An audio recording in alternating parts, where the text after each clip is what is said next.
Okay, Matt Diamore, welcome to Wake Up, Wake Up. Thank you. It's good to have you here. So I would like, first of all, you do so many different things. So I'm going to let you explain what it is that you're partaking in your new journey at the moment, because you've had so many journeys at such a young age. That's amazing. Thank you. So do you want me to describe a little bit about kind of what I'm up to now? Yes, sure. So basically, I was in the natural food industry for the last 11 years. And before that, I had ran a holistic health company called Inside Out Wellness. And Inside Out Wellness primarily worked with people doing nutrition and exercise, kind of lifestyle coaching. And that's really where my love was always with people. And so when I got into the food aspect, that was something where I wanted to have a hand at trying to build a brand. And it was a social mission brand. So basically the company was all about using our platform for positive change. And then basically wanted to get back into working with people more directly. And so I met up with a mentor of mine who'd been working in the personal growth and professional development space for 30 years, which is really cool. And we decided to, in essence, blend the whole idea of like blending consciousness with business, and using our understanding of people and that, and empowering other businesses to work from that place. Right on. And so that's really what we do. It's called Subtle Distinctions. And we say we cultivate thoughtful leaders from the inside out. So our approach is literally working with people from the inside out, working with literally all the foundational elements of kind of wellness, your thinking, breathing, nutrition, hydration, sleep, movement, and basically showing how those elements are the building blocks to yourself, which are then the building blocks to a company, a conscious-based company. And understanding that if someone's not living fundamentally a well life, how can they build a fundamentally well and conscious-based company themselves? So that's kind of our approach. We start with the individual that's working in the company, because the people who are building the companies are just like people too. So if we can get them basically heart-based and fundamentally stepping into themselves fully and operating from a place of compassion and integrity and those types of things, then hopefully the world could be a better place, because there's a lot of businesses out there. There's a lot of business. Yeah, and so we work primarily with social entrepreneurs. So that's like our sweet spot, in terms of companies that are already doing really, really positive things in the world, and for us to like blow wind into their sails, as opposed to, anybody who's open to working with us. I think there's like an understanding of how we work and where we work from, but it's important for us that there's a level of acceptance and openness before we even start, as opposed to like having most of our engagement be like chipping away at them, like letting down their resistance to like change. Does that make sense? Right. Yeah. Can I ask you a question? So when you go to work with a company, yeah, you start with the owners first? Primarily, how do you address founders, typically it's depending on the size of the company, but it's typically like the founder or the CEO, and then sometimes the HR department, but a lot of times it's the founder or CEO that wants to do the work, and then has the understanding, and then kind of puts the program in place. And everything that we do is very custom based. So basically, a lot of companies will come and they'll have a specific thing that they identify or they want to work on. We're doing this project right now, and in essence, they just want their team. They're going to get ready to like take a huge leap in growth in their company, and they just all want to like lock it in and get really, really tight and level up and like get ready. And their CEO is super into personal growth, into like Landmark and Forum and all that stuff. And so we get to like go in there and do basically like these really amazing like personal growth workshops within the companies, which is awesome. What a cool company to work for. Yeah, no, they're amazing. Or to work with. Yeah, they're amazing. I mean, the types of conversations that we were having with their company, I was like, this is really, really cool. Like most people who are even intimate don't have these types of conversations, and we're facilitating this for a group of like 39 people internationally, which is like, that's so cool. And people recognizing that what they're doing is uncommon in today's kind of business landscape, but it's growing. So can you give us an example Of how do you know, so do people, let's say, do you work with everyone that approaches you, or do you work with people, how do you know if their heart is open, or well, you have to, if they're going to that's a resist good you? question. I mean, I'll answer from a couple of different levels. One is, you know, kind of like attracts like. So a lot of times, you know, it's references or referrals. But also we just know what their product is, right? In terms of what are they doing? We know kind of that's a big important one. And then also there's, you know, we sit down and have a conversation with them before we even start to see if there is a readiness or an openness, and like what are we up against. And you know, a lot of times if we know that there is like, this is the HR manager and they just want to check a box that they got, like, oh, we got this coaching them, and then we're like, we're not kind of like your pawns. We're uninterested in that ourselves personally, you know, like, so we're here to like do our craft, not to like be paid just to like do something different. You're like, you know? if you hire us, we're going to hold you fully accountable. Yeah, like this is our job. You're either diving in deep or we're walking away. Yeah, it's just like, if that's our integrity, right? Then Right. showing up and saying like, oh, this is what we stand for, and like we're not, you know, walking our own talk, and so we have to be very, you know, yeah, sometimes careful with that, but that's how we roll. So How do the employees, okay, let's say the CEO is mindful and has been reading and learning about these things, but you have to run into employees that have never really explored down this avenue yet. How do you kind of bring the awareness to them? Yeah, that's a great question. On one level, it does start with their selection process is incredible, and they somehow are picking people that are like really open to the stuff, you know. So a lot of their company has also gone to the personal growth stuff. So that's level one, is they're bringing people in already with like an awareness. That's almost a part of their criteria. And so by instilling it into the culture in that way, there's kind of like this expectation that that's part of just like show up on time or do your work. It's also like you need to be open to creating and working. And the CEOs, you know, have done a very good job at exemplifying and like walking their talk. And that's a big thing too, is like, I mean, you hate to say it, but it starts from the top down, and you gotta live it. 100%. So, yeah. And for those people who maybe are uncomfortable, I think with the other folks that are really dedicated to being open and being like loving, they can hold a space for those people who are just like, this is weird, I'm uncomfortable with this is or maybe working. they're unfamiliar. Yeah, or they're just unfamiliar. But the thing is this that I found, Heidi, is that you know, when you speak to somebody out of just pure genuineness and love, and they feel that inside of you, that you're not being judged, or that you're not, you know, being blamed or anything like that, they're like into that. Like your body intuitively like is like, oh, truth, I like the truth, you know. And so many times, like, what we can't deal with in today's day is like, no one wants the truth, because the truth is too much for people. It's just too much, you know. What do you do? At first, the truth will piss you off, and then it will set you free. Yeah, no, the truth only sets you free. Always. It's the only thing. And everyone's is just begging for the truth, but the whole world is full of lies, because no one thinks anyone can handle the truth. Right. You know, and on some level we can't, but on a lot of levels, like, that's all we can handle, because it's just something that we can hold on to, because it's, and it's like what we're seeking is the truth.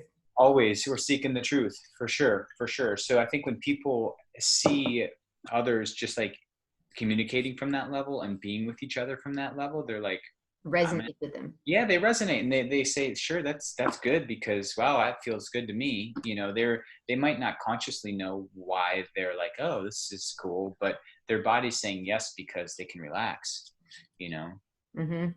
Yeah. What's a tool that you would, if you could give an example? So let's say there are some entrepreneurs watching, and maybe that they weren't even aware that a company like yours exists, that you would come in and kind of, how would you say in any way that you're similar, or you do similar things that Tony Robbins? I know that's kind of a different, that's a self. Yeah. I mean, Tony Robbins is just like, you know, I think he's like the pioneer, or like the most notable person in this kind of specifically working with people, but he's been working with, you know, businesses. I mean, Tony's worked with everybody. I don't know. A lot of things that we do is also experiential based, which I don't think he does. But so we're trying to let people have a physical experience so that it literally resonates into their bones. So a lot of times what we say is how you do anything is how you do everything. So when we work with groups, we literally get them to have a physical experience of something that intellectually or that they don't even know that they're showing us, because people will always show their true colors and they will always share their truth. They just don't know that they're doing that. So that's all you have to do is listen and pay attention, and everyone gives you the juice. So it's like, we don't even need to do any assessments. We just throw some activities in front of them and tell them to figure it out. And we watch them and we know everything about their group because they bring themselves to that experience and it shows itself through the activity. So then we can see it. And that's kind of like our secret sauce, because then we tie that to what the issue is and we draw the example out and then we dive in. Does that make sense? It sounds amazing. I'm like, what are you doing in these? so that's, I mean, so that's kind of like our thing that we have not, that's a little bit of our secret sauce where, you know, I don't think a lot of people are doing it that way. What kind of exercise can you say, or is it kind of like? No. I mean, it can be anything as simple as, so the thing that makes the somewhat kind of silly or mundane or simple exercises work is you have to be able to have the analogies and to correlate. You have to be able to tie the metaphors together. And if you can't tie the metaphors together, you got nothing. And there's a lot of people that are just putting out experiential based activities that really don't know how to be super, super custom with the metaphors. So, I mean, I can give you an example of something that we did. We wanted people to have a quality and voice in the specific thing that we were doing with people. And we wanted them to be able to have a voice without being able to say something. Okay. And we also wanted to know, we wanted to be able to have them speak their truth and have everybody see what their truth is in a safe way. So we created this exercise called the Power Walk, and it was virtual Power Walk. And we were 39 people on Zoom. And we basically had interviewed everybody before that. This was their summit. And we interviewed everybody for 2 weeks prior, and we came up with just a whole list of things that we basically were like up their butt in their company. We talked to every employee like they tell you everything.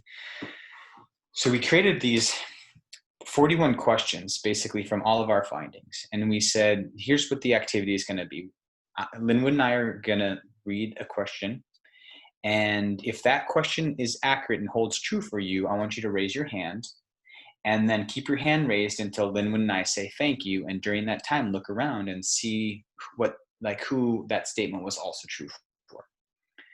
And so we took them basically down, and I mean, we got really deep on the question. So it started out kind of light and kind of ended deep. And it went from everything from like, I don't feel valued in this company to I want to, be a part of the executive team to I have been suffering because of depression with COVID and I need support and I haven't shared anything to, my relationships are suffering because I'm at home, the whole deal.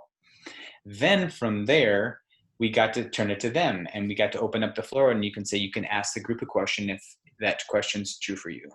Okay, so now we give it to them and then they go.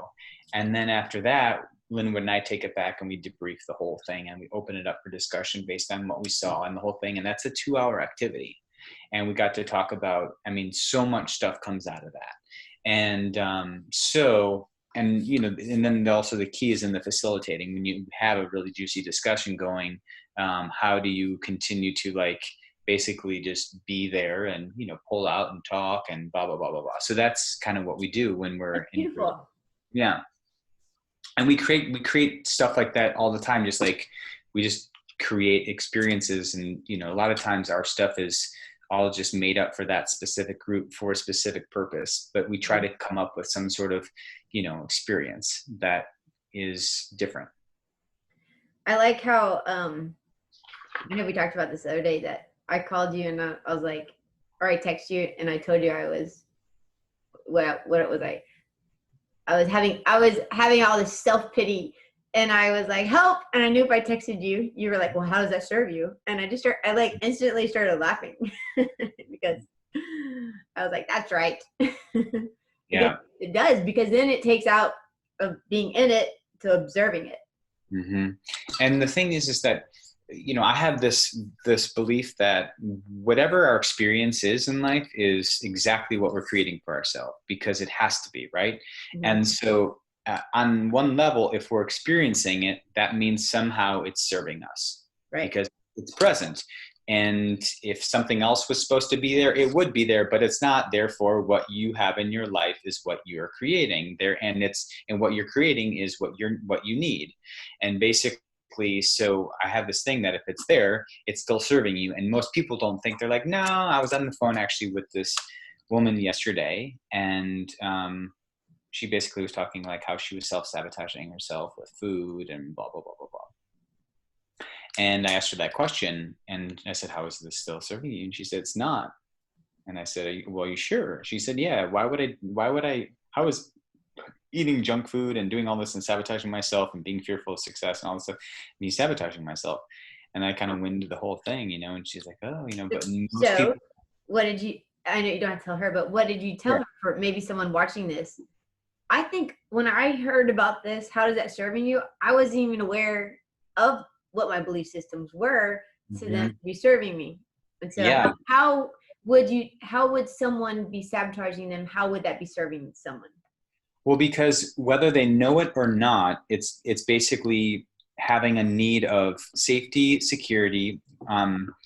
Basically, there's security, insecurity. There's love and connection, growth, contribution, and certainty. So I said certainty, uncertainty, significance, love and connection, contribution, and growth. Mm-hmm. Those are the 6 basic human needs that fundamentally we all need. No matter who we are across the globe, we all need those things. And the bottom 4 are kind of like archetypal, and then the last 2, contribution and growth, are kind of like the spiritual needs. Okay. And it's interesting because anytime that something or anything creates or meets 3 of the 6 needs, it becomes an addiction. And so, and it will always be here. And unfortunately, war and violence, there meets 3 of them, right? So for example, like the example that I give is if someone comes up to you and holds a gun to your back and is like holding you up for your purse, like how significant is that person to you right now that's got a gun to you? The most significant person in your whole fucking life. And he just became significant immediately. Mm-hmm. And also there's certainty and uncertainty happening between that relationship as well, right? And there's significance. So that person is doing it for power. Mm-hmm. And so the dance of war and crime and all that stuff, unfortunately, like that's why it's been a part of our culture since we basically, I don't know, however long, you know, humanity's been evolving. And we've always had war because it meets 3 of those 6 human needs. So to go back to, sorry, I kind of digressed there. Okay. Can I ask you a question about the war? Yeah. Yeah. So if those are meeting 3 of our needs, how can we shift to spread an awareness of something that, okay, this is only 3 of your needs. Like, let's go to something that has more of your needs. That is more. Right. Or something. So then also each of us have, there's those 6, we have individual ones that are higher. Does that make sense? So I might have very high need for significance or for contribution or growth versus certainty. So everyone has a different scale between those. And then also, then there's different needs that need to be met. So you might need, like your need for significance might be like this compared to someone else's need for significance. So there's a variance between those. What was the question? I'm sorry, I forgot. Well, if war is giving 3 of 6, so how do we show something more significant? Right. So I would say maybe it's not about like having something meet more categories, but it's about like understanding. So if there's something that's in your life right now, if you can first and foremost identify how it's still serving you, but you have to think differently. It's like, okay, well, I am underslept, and I'm in adrenal fatigue, and how is that serving me? Well, it's serving me because your body's telling you to stop, and that's your own consciousness and your wisdom within your body telling you that if you don't slow down, you're going to die. So it's self-preservation. So it's absolutely serving you. How else is it serving you? Well, it's telling you where you're not loving yourself. It's telling you where you're not taking care of yourself. It's telling you where you're not respecting yourself. Why? Well, because, and then you just got to keep following it down the rabbit hole. And then if you can get to that bottom piece of, oh, this is what adrenal fatigue to me represents, all the way down the rabbit hole, then you pick that one out and you said, oh, is there another way I can have that met? Right. You know what I'm saying? So maybe I can do it through meditation and like really awesome community and all this shit, but I'm actually trying to do it through this other way that doesn't work. So you become aware of what it is you're doing. Right. And now you become aware of maybe what you prefer. Exactly. And how, if there's other ways for you to achieve your needs, right? So it's like, I'm just going to come up with an example. It's like, it's just, is there another way? Does it have to be really hard and brutal and that, or can it be like easy and graceful and honest and loving and truthful? Like that's where you go after. But most of us go after hard and fucking gnarly and just, sickness. Like sickness is the big one. Everyone wants to fight cancer, but cancer is everyone's fucking best friend. And we all want to like get rid of cancer. Everyone needs to make love to their cancer because it's the best gift that they've ever given to themselves, ever. And then you can ask anybody with a cancer patient, afterwards, they're like, that was the best thing that ever fucking happened to me. Because now, holy shit, I got my priorities right. I know this, I do this. I'm like talking to my mom again. But cancer needed to come in there and kick some ass because they were being idiots. So maybe you can have the wake up call without getting all the way to the cancer. Exactly. Yes, totally. You need to have the wake up call because the body is giving you signals from day one. And it's just like we're so turned off to those signals that we don't want to see them as truth, right? And we're in denial, right? Or we're just so disconnected from ourselves and disconnected from our emotions that we have no relationship with what's happening inside of ourselves. Well, what about? I know I shared with you that someone close to me died, and I had such a hard time getting out of that. Mm-hmm. Sadness. I mean, I obviously, when I still think about it, I'm sad, but I'm not in the place that I was because I allowed myself to sit with it. But how does that serve me? Well, I think on some level, it's serving you by allowing you to process and feel that grief and feel that connection of who that person represented to you and what about that person allowed you to feel the way you're feeling. Because that was a message, that was a gift, that was something, there was something being taught to each other through those emotions, right? So how it's serving you is it's giving you the opportunity to really tap into what the truth was for you around that relationship. And then to move forward, because you're being aware of what it was, and then to move forward how you prefer. Yeah, or just like, what do you want to take from that and apply and implement and understand, or like not do again, or do again, or appreciate more, or act quicker, or you know what I'm saying? I literally, that's interesting because I've been thinking about that, and I find myself zero toleration of bullshit after that. Yep. Because what's the point? Right. Because someone at 34 years old died. And I'm like, wow, there's no time for bullshit because none. Anybody can it's either like, give me your truth. And the most unattractive thing to me is when people are not being truthful or about anything. And I think sometimes they don't even know their own truth. So, I'm all like, go figure that out. And when you figure that out, then come back over here, but don't come over here until you ready to have the truth talk. Yep. Just for any friends or relationship. Yeah, I mean, it's just like when there's truth present in anything, like shit can happen. Yeah. Nothing can happen without the truth, because Yeah. there's nothing that you're building off of. Right. It's like, so if you're trying to build something of a lie, it's like, there's nothing to begin with. There's nothing. There- And once you've had that truth relationship, yeah, they're not attractive. Any of those, it doesn't matter how beautiful you are. You're right. bringing this non-truth relationship to me is like almost insulting. Yeah, Because I know what a truth relationship is like. yeah. One of respect and kindness, and it's just. Hmm. But maybe it's to have compassion for the people who have never experienced it. Yeah, I mean, for sure. Yeah, I guess. Although Yeah, I don't maybe want those people to sit at my table. I don't want them to starve. right. This is the truth table. Right. So we're not going to have our plexiglass and our mask on at the truth table, Nope. so COVID spreads. That's right. That's right. We're just chilling. We're just chilling. Yeah. Cool, calm, and collected table. Right. But so do you do just businesses, or do you work with one-on-one with people? Yeah, Like, we let's do. say someone watches this and they're not even aware. Yeah. Like, first of all, I don't know you know who Bashar is. Do you know who Bashar?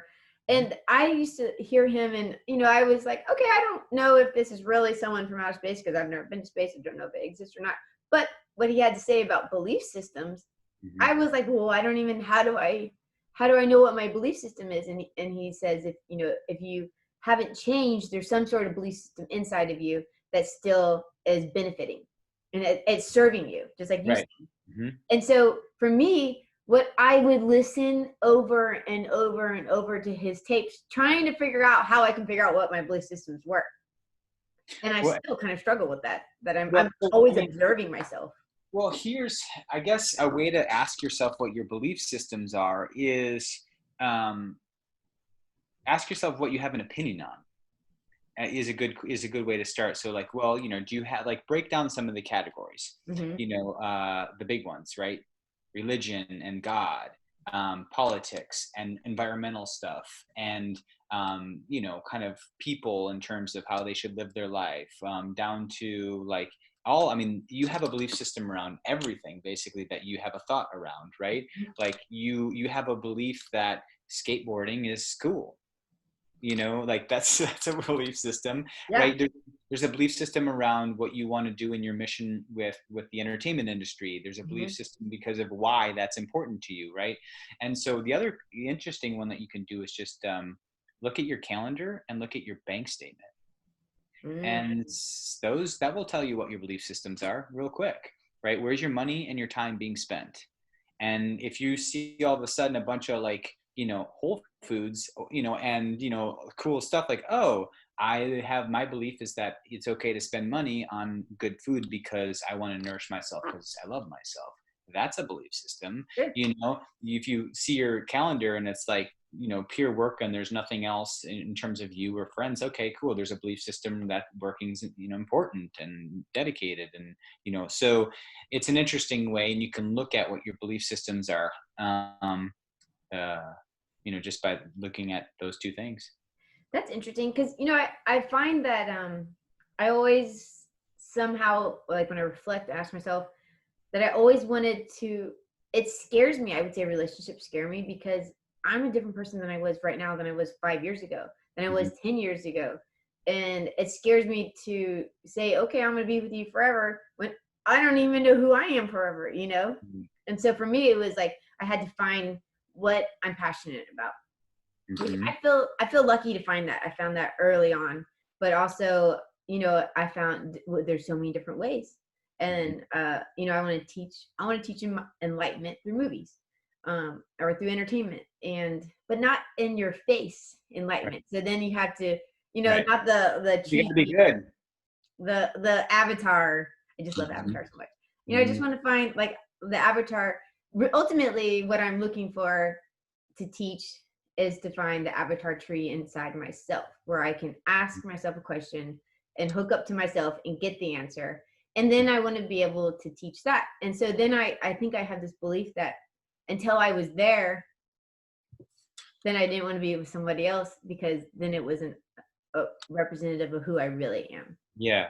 Well, I think there's, we have this concept called I before we before all. and basically to know yourself, to love yourself, to be whole, be full before you give. And then within that relationship, to have that settled and solid and found, stable before you get into something where you're creating another human in the world, right? Right. And so I think your question, I think there's a point where we're always evolving as humans. So from a pure like fully expressed standpoint, I don't think you would ever be able to partner with somebody if you were like waiting to be there, because Right. there's no there. You're always going to be changing. But I think there's a point where you know how to be in a healthy relationship, Mm-hmm. and you know that you have yourself going in and what that means, and what you need to be whole yourself, and that person who you're with isn't to fill any aspect of yourself. Because You're ultimately coming, they say, you're coming complete, and you're saying to that other person, listen, I'm super good all by myself, and I'm choosing to be with you. I love you. just you know because, not because of anything that you can give me. And I think that's so yeah, beautiful. I always say, I'm like, I'm not for sale. You can't buy me. Like, right. like it has to come from joy. Yep. And who wants anything that doesn't come from joy? Like, I want the other person to come and be 100%, from joy. And that's a fun relationship right there, because you're only there because of the joy of being there. I Hmm. think that's beautiful. Hmm. Which is Yeah. sometimes though, like once you I don't know. I don't know. I don't know. And I think, like, doing personal growth work is in like individually and collectively as a couple, I think, is the most important thing. And in a partnership, that both people have to be on a similar trajectory and path of discovering themselves continuously and growing. Continuously, for sure. And if one person stops and the other person's into it, it's done. And vice versa, if the other person goes. And I think it's just, you have to be literally in the same space. And if one person goes this direction with their life, and I've never really seen it work. I've seen like it limp along for a couple years, but then it's just that person becomes so miserable, because it's like talking to somebody in a foreign language. Right. They don't, there's nothing to identify with anymore, Or right? they're chastising them for doing personal work. Right. Yeah, yeah, yeah, yeah. Oh, yeah, for sure, for sure. And a lot of times too, when people, I've seen this too, where both people aren't into it, and then one person's like, "I'm gonna fucking change my life," and it's just like they start being a badass and just overhauling, and that other person is like, get all of their insecurities come up. So they try, they say misery loves company, right? So bring them back, and then there's like this person trying to tug that other person up, that person resisting, then creating tension, because he or she is like, hey, hey, hey, and then all of a sudden it just blows up, because if there's resistance, it's never going to work. Never. Sure.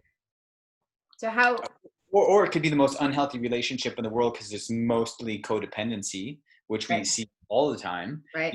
Codependent relationship is just, it's absurd, you know?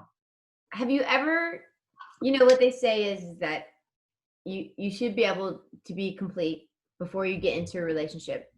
And then if they were to walk away, you are still you feel the loss of them, but you're still 100%, you're still happy. Hmm. And that's the place to be in, because sometimes I feel myself, I get there and then it's kind of like you look at this person and you're like, wow, you're so amazing. And then you're kind of like a little fear of loss. You're like, whoa, you don't even, and then that's when it kind of Yeah. flips a little. Hmm.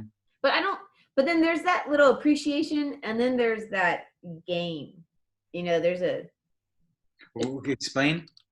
like there's an appreciation of the person, but then there's like an awareness of when someone is kind of playing more game. Do you know what I mean? No. No. Okay. Um like it's almost like they want to have everybody that's hard to get to like them. And then once they get that, it's almost like they become a different person. So then it's a Wait, facade. what do you attend that to? Go back before that. I'm missing. It's almost like like I find either they are genuinely really okay with themselves and they're happy, and that's what I find attractive. But sometimes they act like They're Oh, you're saying some people put on a front they put and on the front, and it's like I meet with the CEO. I'm meeting with the secretary, and it's not for a very long time. Does the CEO show up? And I'm like, what? right, Not what I signed up for, right, right. Well, I mean, hopefully you can sniff out people's authentic character pretty fast, and like people who like are faking it, it's like Well, I still understand what they don't understand what the point is to fake it, because they well, should be finding someone with that genuineness, chemistry. yeah, I mean, I don't know, it's maybe they're just I've yeah, they're insecure. That's what it's about. Faking is that there's something in them that's insecure in themselves, so they have to come across differently than they are to try to trick somebody into being with them. But the dumbest thing in the whole world is trying to trick somebody into being with you. Like, don't you want somebody who wants to be with who you really are? Right, right. It's like kind of weird. Like, here, fall in love with this other character, not who I am. Like that must be exhausting for them. Yeah, it's exhausting. And I heard this saying the other day, and I loved it. Secrets make you sick. It's true.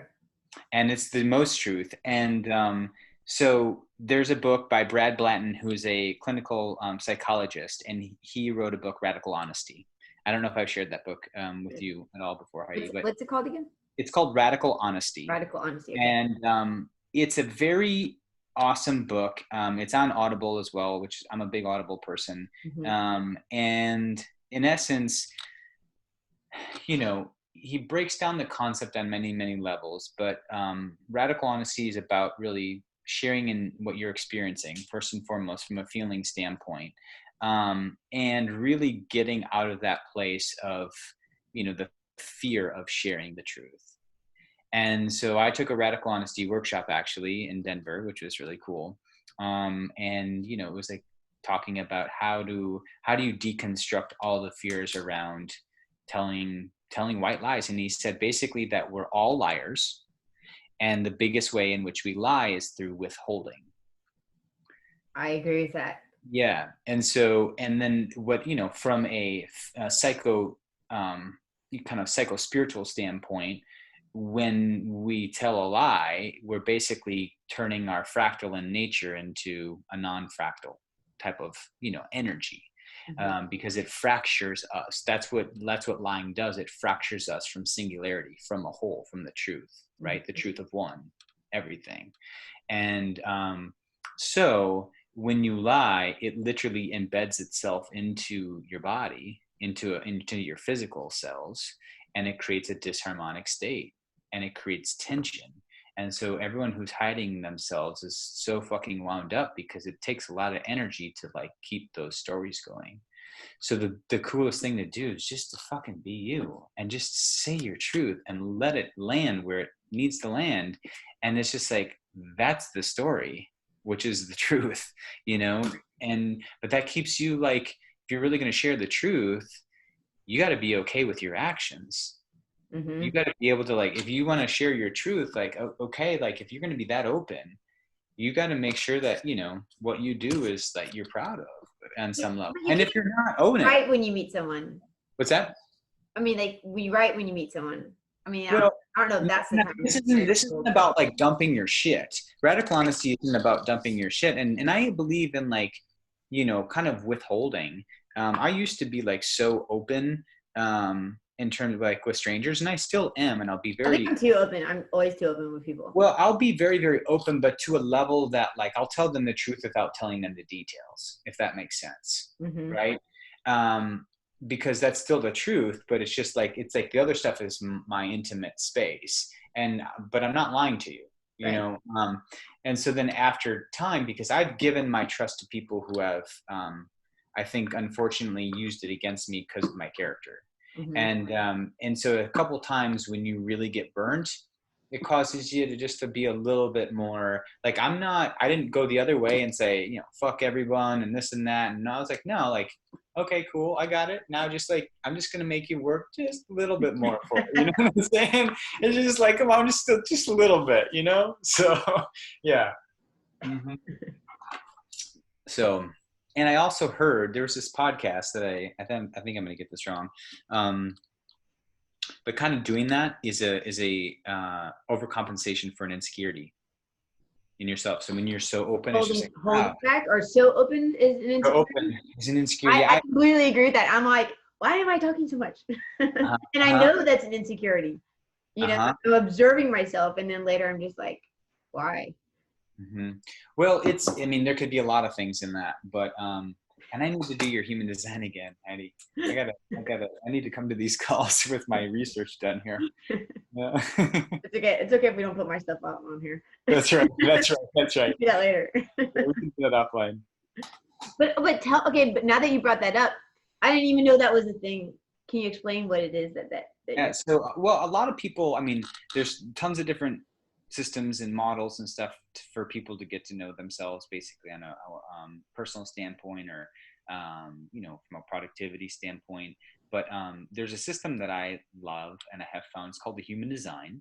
And it's a synthesis and a combination of the Hindu Brahmin chakra system, the I Ching, the Chinese Kabbalah tree of life, and the astrology, Western astrology. So it's a combination of those four systems put together. Did you make this, or is something you? No. This gentleman named Ra, basically Ra. All right, he had like who wrote the Book of One, Ra? no. So Ra was a gentleman. He was actually, the story goes, he was in Ibiza, and he kind of went there, and I don't know, he was kind of like I've heard a lot of stories in Ibiza. What's that? I've heard a lot of stories in Ibiza. I've heard a lot of stories in Ibiza. This was like not that. He went and had this like little like hut on the like this point, and he was coming back from a walk with his dog, and he basically got hit by this voice, and the voice says, "Prepare to work." And for 8 days straight, and the dog got passed out. He basically knocked out, and Rod didn't eat nothing for 8 days straight. Downloaded the human design, and he said it was like torture. He said it was like really, really, really, really tough. Is that his real name though? Like his mom named him Ra? No, I don't know. I feel like that's the God name, Ra. Yeah, I think he came through. Yeah, and he said that this voice came to him and just basically said, "Prepare to work," and say he sat down and just wrote the human design. So he channeled it. He channeled the whole thing. The whole thing. It's massive. When was this like? This was like 100 years ago. 25 years ago. 25 years ago. Okay. Yeah.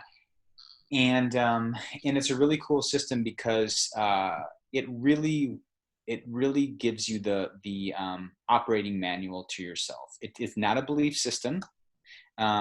It's basically they call it a concrete map of what is it? The concrete map of the genetic of being.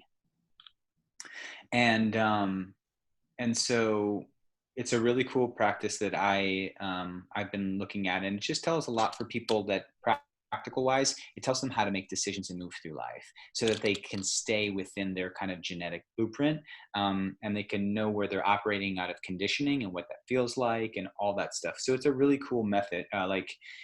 It's a cool tool to see somebody and just to get some intel, and it basically takes into consideration, and it explains this in the book, you know, so it's your where you were born, the time you were born, and the location that you were born in. It maps it out in terms of the astrology, and it shows your chart and how at that moment in time, what called a neutrino stream, which is these basically subatomic particles that are coming through that actually have mass, and they're streaming through us, and they're carrying the genetic frequencies of the planetary alignment at that's that like moment. sacred geometry. Exactly. It like perfectly lines up with the planets, and that's their energy that they're sending. Right. So it's literally sending the neutrino stream. So we're getting hit, we're getting imprinted with this thing called the neutrino stream when we come to life. And the human design says that we basically are operating within, we have a design crystal, we have a personality crystal, and we have a magnetic monopole. And the design crystal comes in 88 days before we're born. And that's technically when they say the soul comes into the body, is at 88 days before birth. Then we have the personality crystal comes in, and that's the mind. That's when we're born. And the personality crystal comes into the body and thinks it's the first one to the party, but it's not. The design crystal has been there for like 88 days.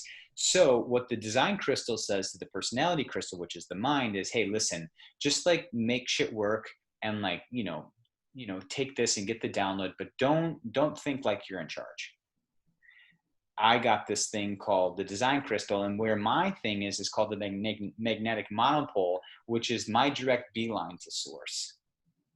So this is where we make decisions from, not up here.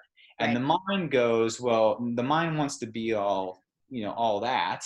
And so it thinks that it runs the show. So the whole thing with the human design is it shows us where we can make decisions and how we can navigate life and how to basically use what we've been imprinted with to live a life that's easy and that flows and that's abundant, and that we have a really amazing experience. And there's 5 different designs, and if you can basically take it to an archetypical tribe, they break it down into the roles of what the tribe would be in terms of those archetypes, right? Mm-hmm. And so I am it's what's called a manifesting generator, and the manifesting generator is here to respond to life. So one of my ways in which I make decisions is literally get an intuitive in my gut to the moment, which only operates in the now. Mm-hmm. And if I go to my mind to actually make a decision, I'm going to what's called, they say, a not self-themed place, which is I'm going to my conditioning, which is not my truth, to try to figure something out, which is not correct. Mm-hmm. And each design is completely different. And there's the design, the human design has what's called a body graph. And in that body graph is represented through these channels, these gates, and the open centers, the 64 basically hexagrams of our DNA, which correlates to the I Ching, the 64 combinations of the I Ching. And then there's the gates, which basically represent our circuitry of our body and how the energy literally runs through our body. It's like literally parts of our body are lighting up with circuitry. And when you and I are together, for example, like probably, I don't even know right now, but like just by being connected, like you and I are actually turning on different channels within each other, Right. based on if we have different gates activated. And so there's now a Matt and a Heidi, and then a Matt and Heidi combination going with the circuitry that we have.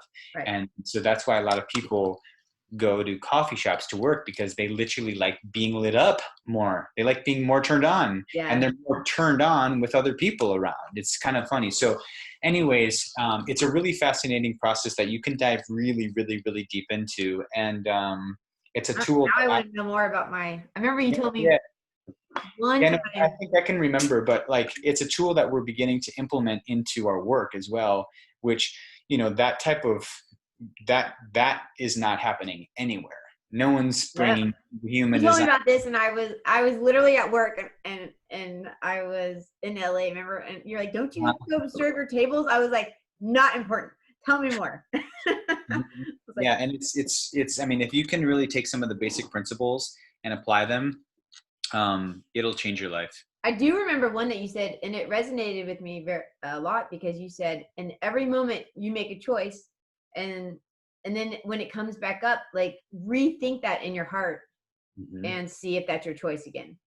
Mm-hmm. And because I had my spiritual guide from a long time ago, she told me there's always option A and option B, and you're never going to know the right answer until you feel it right here in your gut. Mm-hmm. And you fill out option A, you fill it out all the way to the end. How does that feel? Fill out option B, you fill that out all the way to the end. How does that feel? Whichever one feels better is the right choice.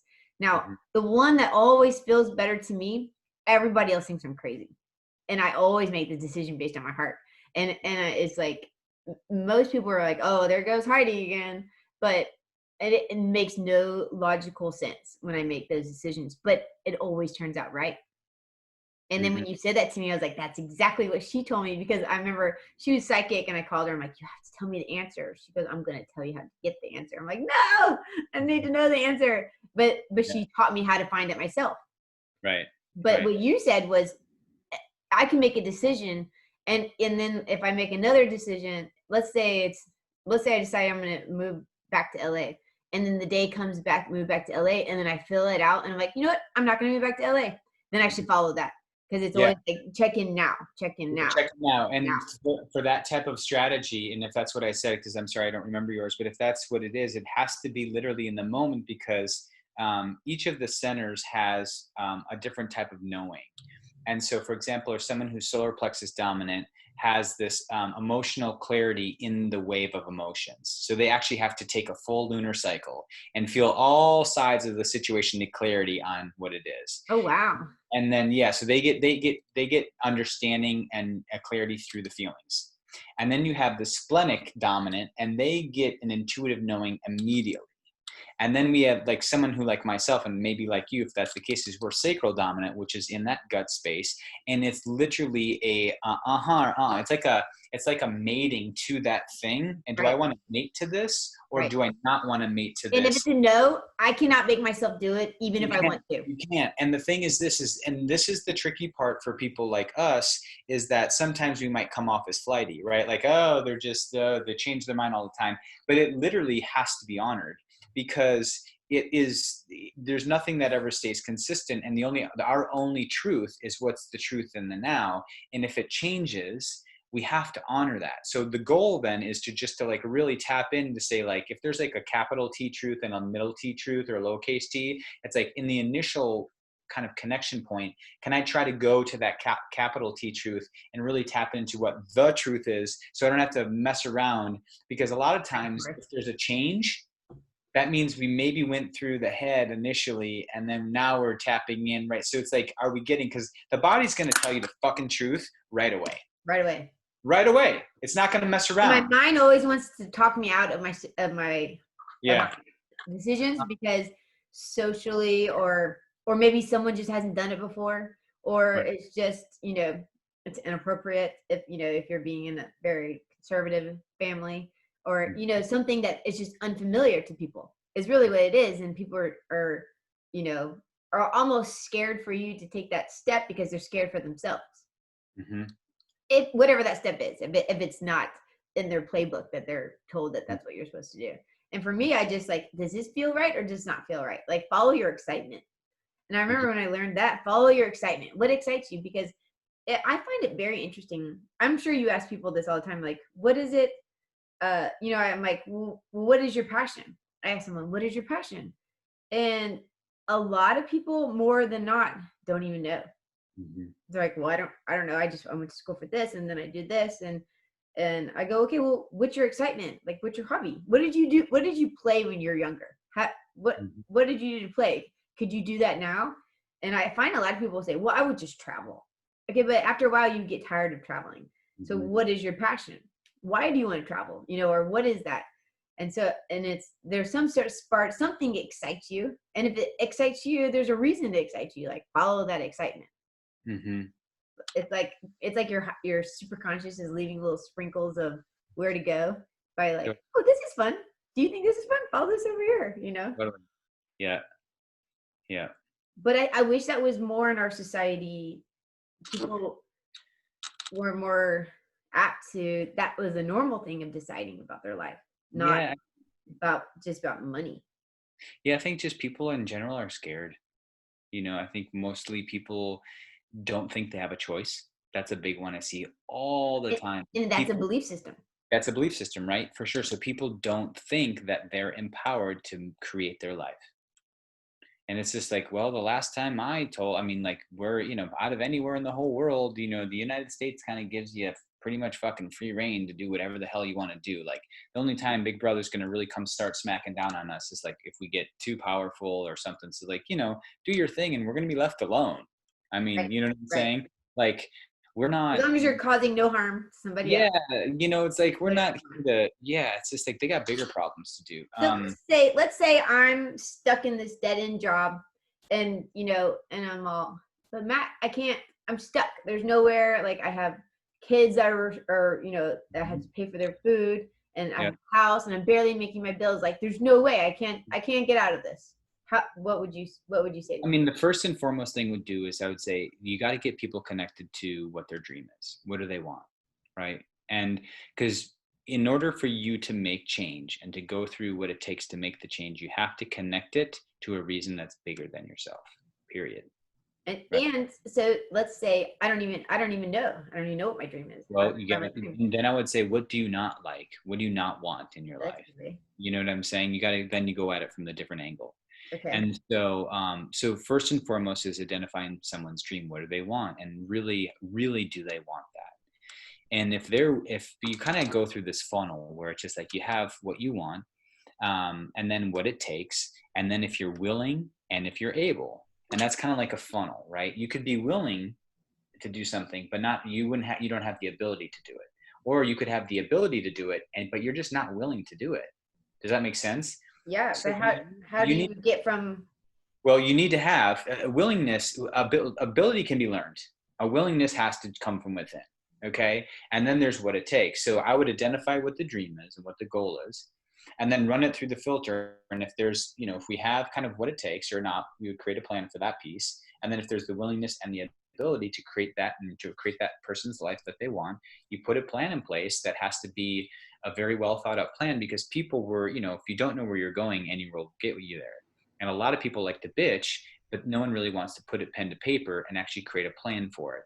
And a lot of people don't know how to have the big vision and step it down to, what do I need to do today to get to here? And people are very impatient. And I think that in a culture that, kind of exemplifies and glorifies immediate gratification, they want it now. And people are unwilling to do the work in general. That's, being maybe a little bit harsh, but that's my experience. I think that's true. And so the people who want to do it, and you see those people all the time that are just like, I'm going after that. I'm going to work my ass off until I achieve that. And I'm going to be patient, and it might take me 20 fucking years, but I'm going to do it, And I think a lot of times some of the best athletes in the whole world, some of the most amazing musicians and actors and actresses, you go and you hear their stories, and it was like, man, I got cut like 500 times, and then I got that one fucking call back, and then I did this, and then bam, that popped, and that popped, and boom, and now I'm, the greatest thing ever. It's like, and now I'm fucking Bono from U2, like, and I run the world. Like, okay, but so I think people don't see that 10 years before. Right, or 20 or 30. Or 30 years before, where you go and you get denied, you go and get denied, you go and get denied, and you're just, no, this is what I need to do. Yeah. So I think the big thing is just having the patience, having the plan, and the plan's a big one, because it's going to take work. And you can, if you don't have a plan in place and you break down each component of their life, the change is so big that they get lost in the possibilities, and then they quit. And if you don't put a pen down on paper, it's just a wish. It's not like a goal. Yep. Yeah, and literally, I mean, if you want to type it, great, but literally from a psychological standpoint, when you write something, you're more apt to remember it and manifest it. I find when I have a board above my bed, and I just put pictures, and I always just add things on there that I want. And even if it's ridiculous things that I'm asking for up there, I always look at it and I'm like, one day, I don't know how it's going to happen, but it will. But I find it myself, it excites me to go in, like, look for new pictures to put up there, Mm-hmm. And if it's not exciting me, there were some things that I thought I wanted to do, but I just found like I never went to go search to find things to put in that category. It was almost like it was more effort than it was fun. Mm-hmm. And so when I'm putting a business plan together, I find it's fun looking up, like, well, how much money do I need to start this, or how much money in this? And then you're kind of playing. So you have to bring a sort of play, I think, I like to call it imagineering. Like, are we going to Imagineer? I told my little niece and nephews, I'm like, let's Imagineer. And they're like, okay. And they know what it means now. But, I don't know if I ever told you, but I was my little nephew, he was like 7, or he was 6. He's 6, he's 7 now. And we were going to his basketball game, and he told me, he's like, I didn't make a basket.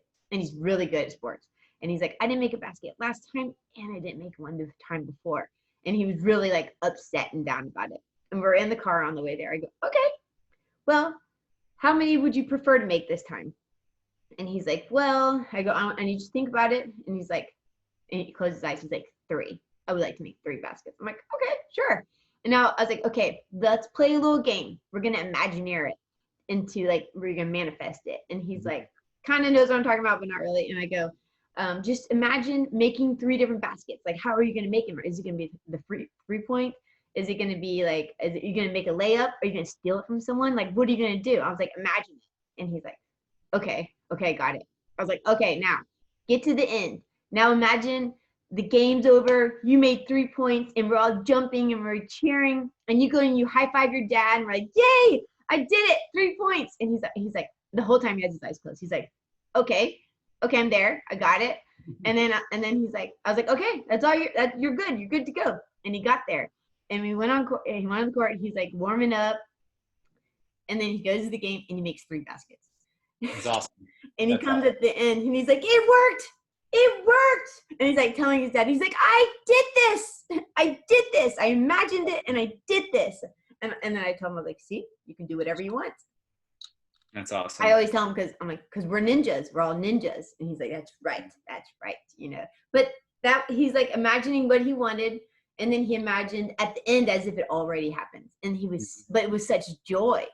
And so if you're not, I think sometimes when the plan becomes more of a hassle than it is fun, I feel like you're not really going to manifest that. Right. Yeah, no, it has to be fun, because that's the desire of the universe is for you to have fun. Right. So like it's gonna reward that, right? And so if you're not having that's the secret. People aren't taught that anymore. Yeah, you gotta have fun. Fun's where it's at. But that's what the universe wants us to do, because everyone thinks that, oh, life is so miserable because we've been kind of put down. Yeah. Mm-hmm. So what can you leave with someone as a tool or something that you can tell someone that they can maybe do to help find a little bit more of happiness inside of them? Great question. I would say I'm a really huge proponent. I think having them develop a gratitude practice could be really cool. Mm-hmm. And so, there's many ways to do that. One thing that I've recommended people to do is, create basically on every single day in the calendar, I am grateful for blank. And every day they just feel something new. And it's basically like getting them paying attention to what's working is a big, big deal. And so I think that's one. I love starting out the day, the first part of my meditation, with a gratitude practice, and just go through. And sometimes I'll pick things and I'll be like, today I'm going to be grateful for everything W. And I'm like, oh, I'm grateful for this amazing, super clean water that I have. And I'm grateful for my workout in the morning. And I'm grateful to be able to walk. And I'll just kind of go through the W's, and I'll play like a game with it. Right. But I would say the gratitude is like the coolest thing in the fucking universe. And for people to be happier, if they can tap into grateful, it's like, it's the best drug on the planet, is gratitude. And so I would say whatever that they need to do to create a list or to understand how blessed they are, no matter, in a lot of situations, many situations, and in some of the hardest lessons are the biggest blessings, and how grateful it is for you to be able to experience this life. Really, right. This is a gift. Like, sure. This is the big show right here. This is where it all goes down, and we're getting to have this experience of a body. It's pretty darn cool. Right. And to be able to be grateful for this whole process, and to be able to feel emotions and taste food and to see beauty and, the whole thing, it's like, that's something to be grateful for, I think that's beautiful. And to build a habit of being grateful. Mm-hmm. Sometimes I think people have a habit of complaining and they go off that way. And you're kind of recreating a better habit. Mm-hmm. Yeah. And like, just even little things where people can get creative, because it's like, what you need. And I had this idea that I'll give everybody is I've come up with like a bunch of what I call like the daily centering thoughts, my centering thought. And I write them down. Let me see if I can pull some up on my phone right now on my notes. And so the thing is like, All right, here's one. My life is in harmony with cosmic law as I live in the present moment of awareness. Okay, cool, right? And Right. so to be able to have those, like, I'm gonna frame them, and I'm gonna put those sayings around my home. And it's just like, why? Because like I want that vibration imprinting all of my love in my space, you know? And then I get to see that, and I'm like, oh yeah, that's a good one. And I thought about putting one, on where my refrigerator, which I go to the most, and Yeah. my door, I leave every day. And I get to see those, and maybe I rotate them and stuff like, and even like the other thing, I don't know, is I was like, I made this decision, by the way. Now I'm getting personal. But so see my shirt. Yeah. What does it say? Let your heart shine through. Right. Let your So love I shine. made the decision like 2 months ago. I said, you know what? I'm gonna make all my own t-shirts, because the t-shirt is like the best billboard. And I said, I'm gonna, anywhere that I can get out the vibration of love, I'm gonna do it. And right now, a big one of it is on my chest. Yeah. So I was like, I said I have a bunch of designs that I've made, and so I'm just like, I'm wearing all my own shit now, and it's Good. gonna I be, love that. yeah. And so it's like anything that you can do to remind yourself and to remind others. And I have one that just says like, please be grateful. It's just like it's just like a request to everybody. Like, come on, guys, will you just be grateful, please? Jesus Christ, Asking for much here. Exactly. It's like Jesus. So I think anywhere that we can just really remind ourselves, and you got to be, you know, put little things into your day that you do every day, right? So Mhm. where you brush your teeth, and where if you might make your coffee, or take a walk, or whatever that The might little be. stickets. Those little stickets. Yeah, little I post-it love notes. those little stickets. Yeah, exactly, to remind yourself, because we all need a reminder. Like, life beats us up, pretty good. And we all kind of, no matter how attuned and practiced we are, all of us have to deal with life all the time. And so anyways, that's what I would say is That's beautiful. gratitude, and to like really just, and if people can't think of things, be like, well, did you open both eyes? Okay, let's start with there. And Breathing. you were breathing, so that's good. Did you walk to the bathroom, by the way, when you got up? Because that's both legs, That's not just amazing. one or zero, Mhm. by the way. And Mhm. wait, you had a roof over your head? Oh, you got out of a bed? Right. Okay, that's Right. cool. Add that one to the list. You showered, running water, check. Okay, Right. good. It's like, we don't need to get pretty fancy, team. Like, let's just go from your bed to the bathroom, and I can come up with 100. I remember So one day I was going over my gratitude for abundance, and you know, I was at a low spot, and so I was just kind of, well, there's abundance of. I just looked out the window. I was like, there's abundance of trees outside my window. There's abundance of leaves. Like, and then all of a sudden, there's all these birds, and I just started naming the abundance of all these things, and then little by little, I could feel it getting more fun. Because at first, I was like forcing myself, and then mhm, it was like the joy of it, and then it was just that, and then the whole day just kind of flowed like that. mhm. So how can people get a hold of you if they want to get hold of you? Well, my email is matt@subtledistinctions.com, and then through our website, subtledistinctions.com. Subtle is SUBTLE, and then distinctions. And then we're, on the Instagrams, where the kids play. Just kidding. I'm not a big social media guy, but the email, if you want to go old school, you can Do you email have me. a blog or videos or anything that people can watch? Not yet. Right. We're gonna do a little kind of fun podcast, where we can have some, I think, pretty cool conversations and cool people on. But we're still getting it going. So there's a lot of those pieces that we're still adding to the mix as we grow. Wonderful. Well, Cool. thank Well, you so thanks, much for Heidi. being here. It's Of always a course. pleasure. I always Well, learn so much. Now I want to go back and revisit my personal, what is it called? human design. The human design. That's it. Yeah. Yeah. Yeah. Cool. Awesome. Well, I will talk to you soon. And thank you. And everyone, thank you for tuning in to Wake Up, Wake Up.